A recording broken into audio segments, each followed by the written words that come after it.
Luke chapter 22, verse 1. Judas agrees to betray Jesus. Now the feast of unleavened bread, called the Passover, was approaching, and the chief priests and the teachers of the law were looking for some way to get rid of Jesus, for they were afraid of the people. Then Satan entered Judas, called Iscariot, one of the 12. And Judas went to the chief priests and the officers of the temple guard, and discussed with them how he might betray Jesus. They were delighted and agreed to give him money.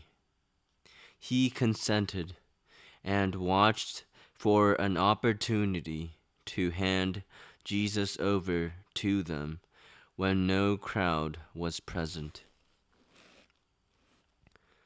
The Last Supper. Then came the day of unleavened bread, on which the Passover lamb had to be sacrificed.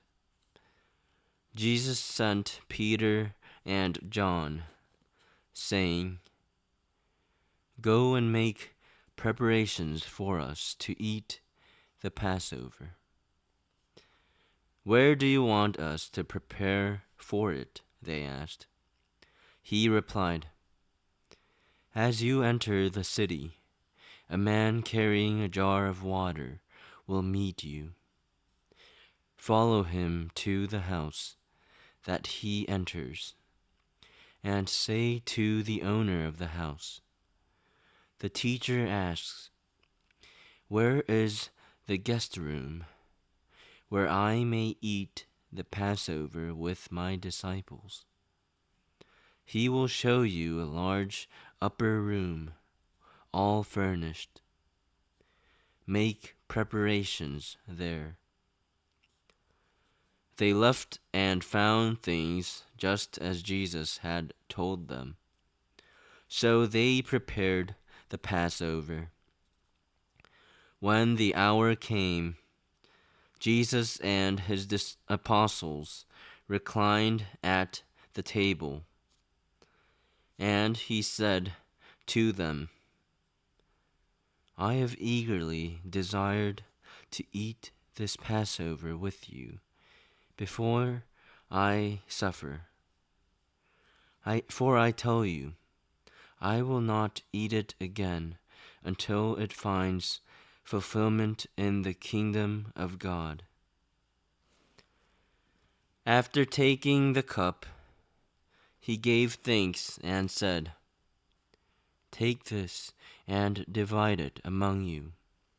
For I tell you, I will not drink again of the fruit of the vine until the kingdom of God comes." And he took bread, gave thanks and broke it, and gave it to them, saying, "This is my body given for you. Do this in remembrance of me." In the same way, after the supper, he took the cup, saying, "This cup is the new covenant in my blood, which is poured out for you. But the hand of him who is going to betray me is with mine on the table. The Son of Man will go as it has been decreed, but woe to that man who betrays him." They began to question among themselves which of them it might be who would do this. Also a dispute arose among them as to which of them was considered to be greatest. Jesus said to them, The kings of the Gentiles lord it over them, and those who exercise authority over them call themselves benefactors. But you are not to be like that. Instead, the greatest among you should be like the youngest, and the one who rules like the one who serves. For who is greater, the one who is at the table or the one who serves?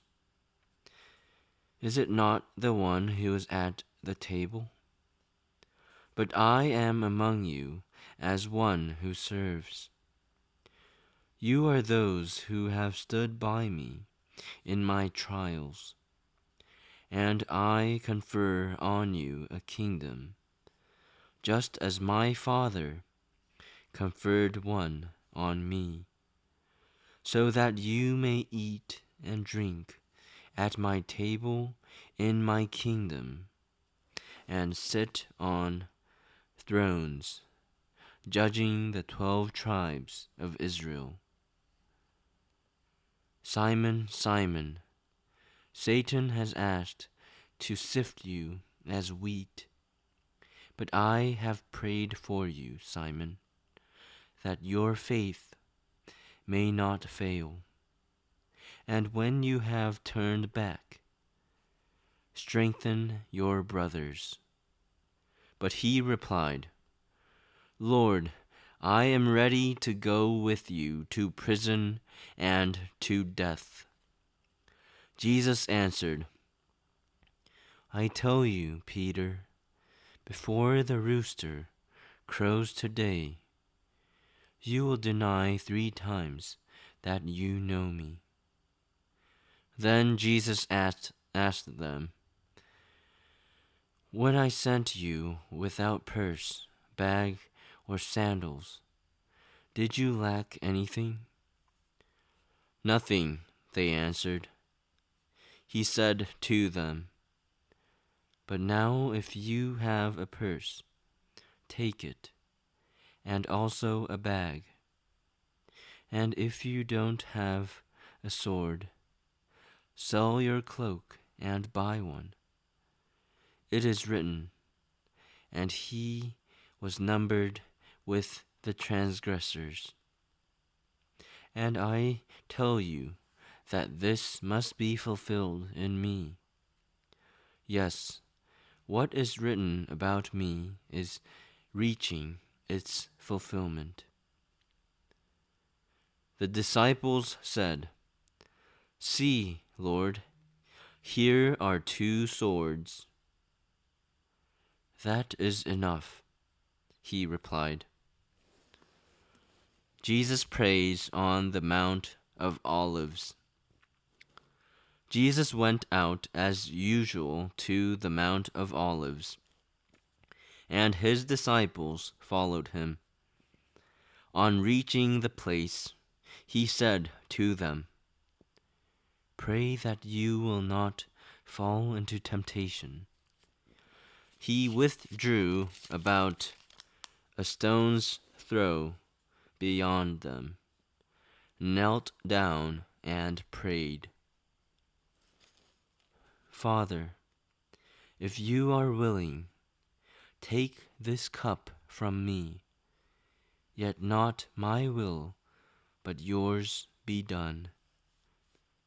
An angel from heaven appeared to him and strengthened him. And being in anguish, he prayed more earnestly, and his sweat was like drops of blood falling to the ground. When he rose from prayer and went back to the disciples, he found them asleep, exhausted from sorrow. Why are you sleeping? He asked them. Get up and pray, so that you will not fall into temptation. Jesus arrested. While he was still speaking, a crowd came up, and the man who was called Judas, one of the 12, was leading them. He approached Jesus to kiss him, but Jesus asked him, "Judas, are you betraying the Son of Man with a kiss?" When Jesus' followers saw what was going to happen, they said, "Lord, should we strike with our swords?" And one of them struck the servant of the high priest, cutting off his right ear. But Jesus answered, "No more of this." And he touched the man's ear and healed him. Then Jesus said to the chief priests, the officers of the temple guard, and the elders who had come for him, "Am I leading a rebellion that you have come with swords and clubs?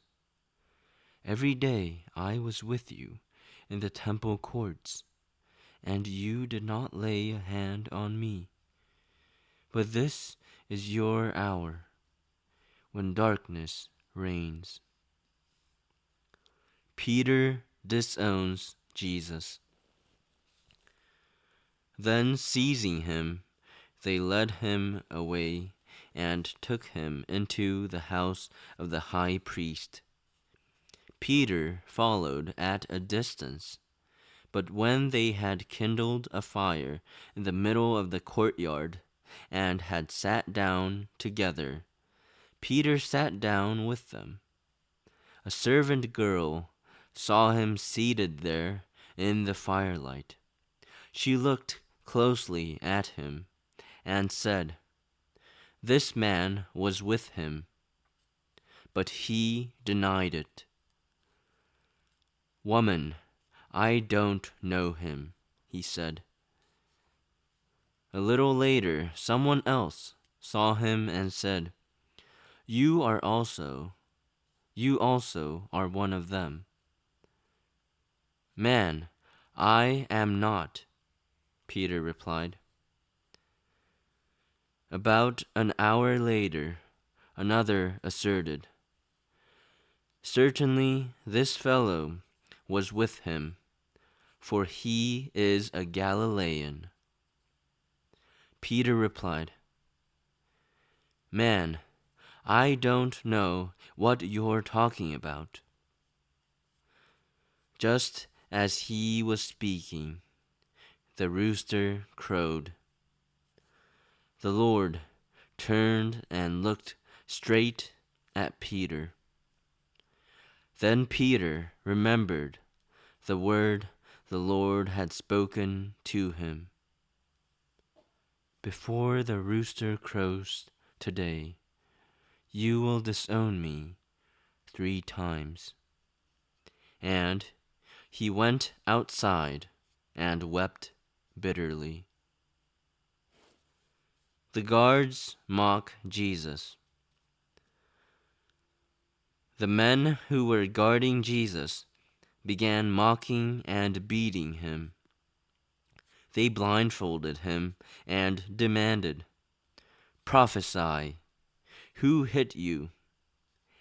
And they said many other insulting things to him.